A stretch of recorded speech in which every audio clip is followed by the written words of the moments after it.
افمن یہدی الی الحق احق ان یتبع اما لا یہدی الا ان یہدی، تو کیا جو حق کی راہ دکھائے اس کے حکم پر چلنا چاہیے یا اس کے حکم پر چلنا چاہیے جو خود ہی راہ نہ پائے جب تک راہ نہ دکھایا جائے؟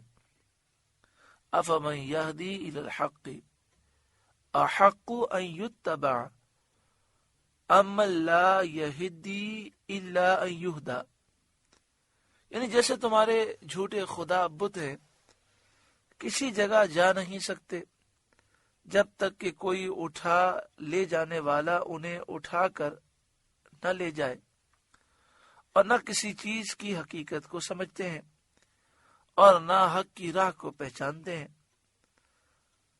بغیر اس کے کہ اللہ تعالیٰ انہیں زندگی، عقل اور ادراک دے۔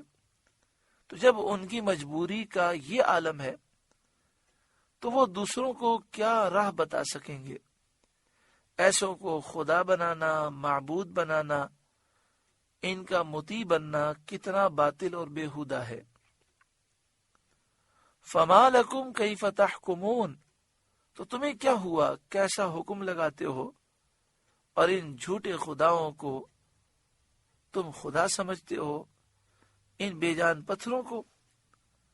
وما یتبع اکثرهم الا ظنا، اور ان مشرکین میں اکثر تو نہیں چلتے مگر گمان پر، ان کے پاس کوئی دلیل نہیں، شک میں پڑے ہوئے ہیں، اور یہ گمان کرتے ہیں کہ پہلے لوگ بھی بت پرستی کرتے تھے، انہوں نے کچھ تو سمجھا ہوگا۔ ان الظن لا یغنی من الحق شیئا، بے شک گمان حق کا کچھ کام نہیں دیتا، یعنی گمان حق کے مقابلے میں کوئی حیثیت نہیں رکھتا۔ ان اللہ علیم بما یفعلون، بے شک اللہ ان کے کاموں کو جانتا ہے۔ وما کان ھذا القرآن ان یفترى من دون اللہ، اور اس قرآن کی یہ شان نہیں کہ کوئی اپنی طرف سے بنا لے اللہ کے اتارے بغیر۔ کفار مکہ نے یہ وہم کیا تھا کہ قرآن کریم سید عالم صلی اللہ علیہ وآلہ وسلم نے خود بنا لیا ہے۔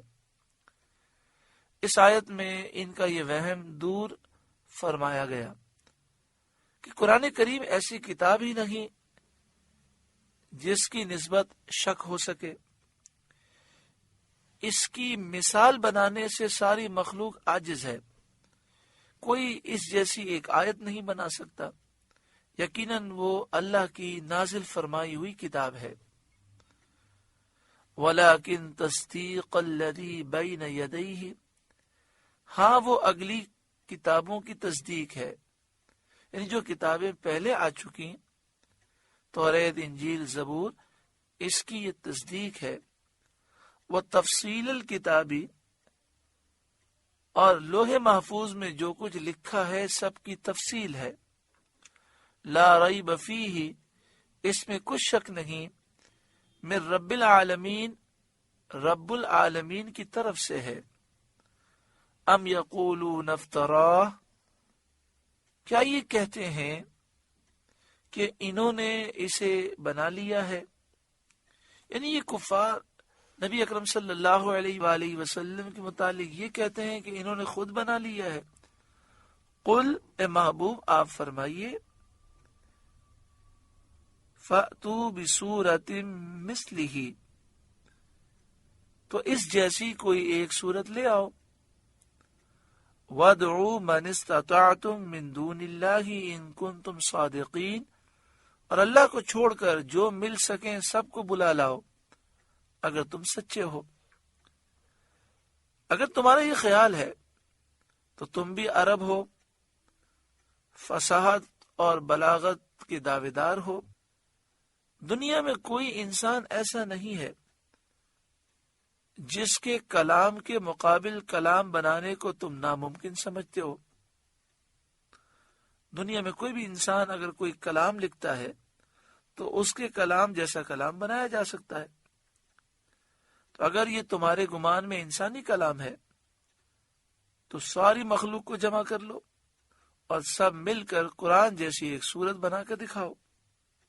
تم ہرگز نہیں بنا سکتے۔ بل کذبوا بما لم یحیطوا بعلمہ، بلکہ اسے جھٹلایا جس کے علم پر قابو نہ پایا، یعنی قرآن پاک کو سمجھنے اور جاننے کے بغیر انہوں نے اس کو جھٹلا دیا، اور یہ جہالت کی انتہا ہے کہ کسی شے کو جانے بغیر اس کا انکار کیا جائے۔ قرآن کریم کا ایسے علوم پر مشتمل ہونا جس کا اہل علم اور اہل عقل احاطہ نہیں کر سکتے، اس کتاب کی عظمت اور جلالت کو ظاہر کرتا ہے۔ تو ایسی اعلیٰ علوم والی کتاب کو ماننا چاہیے تھا، لیکن ان لوگوں نے انکار کر دیا۔ وَلَمَّا يَأْتِهِمْ تَأْوِيلُهُ، اور ابھی انہوں نے اس کا انجام نہیں دیکھا ہے، یعنی اس عذاب کو نہیں دیکھا جس کی قرآن پاک میں وعیدیں ہیں۔ كَذَلِكَ كَذَّبَ الَّذِينَ مِن قَبْلِهِمْ، ایسے ہی ان سے پچھلے لوگوں نے جھٹلایا تھا۔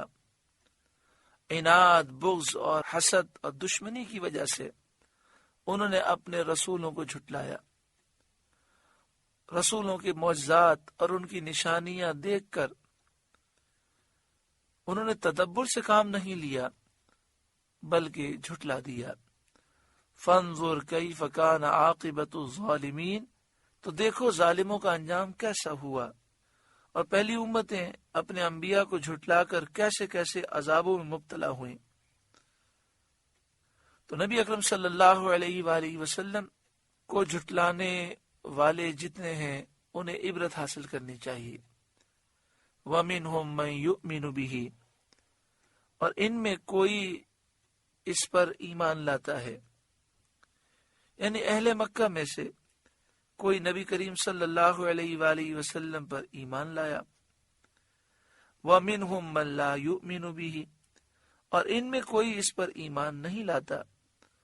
وَرَبُّكَ أَعْلَمُ بِالْمُفْسِدِينَ، اور تمہارا رب فساد کرنے والوں کو خوب جانتا ہے۔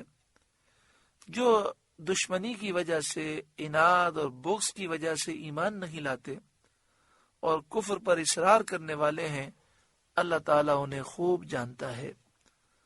سورہ یونس کا 4واں رکوع مکمل ہوا۔ یہاں بے شمار نصیحتیں اور نور ہیں۔ ہم اللہ تعالیٰ سے دعا کرتے ہیں کہ اللہ تعالیٰ ہمیں حق کو سمجھنے کی توفیق عطا فرمائے، حق کو قبول کرنے کی توفیق عطا فرمائے، اور حق کی راہ پر ہمیں چلنے کی توفیق عطا فرمائے۔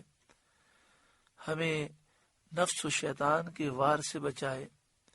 ہم اپنے ذہنوں سے اس بات کو نکال دیں کہ لوگ کیا کہیں گے، معاشرے کو دیکھ کر چلنا ہے۔ بس ایک ہی فکر اللہ کرے آ جائے کہ میرا رب مجھ سے راضی ہو جائے، میرے محبوب راضی ہو جائیں۔ اللہ ہمیں اخلاص کے ساتھ نیک صالح اعمال اختیار کرنے کی توفیق عطا فرمائے، ہر برائی سے ہمیں نجات عطا فرمائے۔ آمین بجاہ سید المرسلین صلی اللہ علیہ وآلہ وسلم۔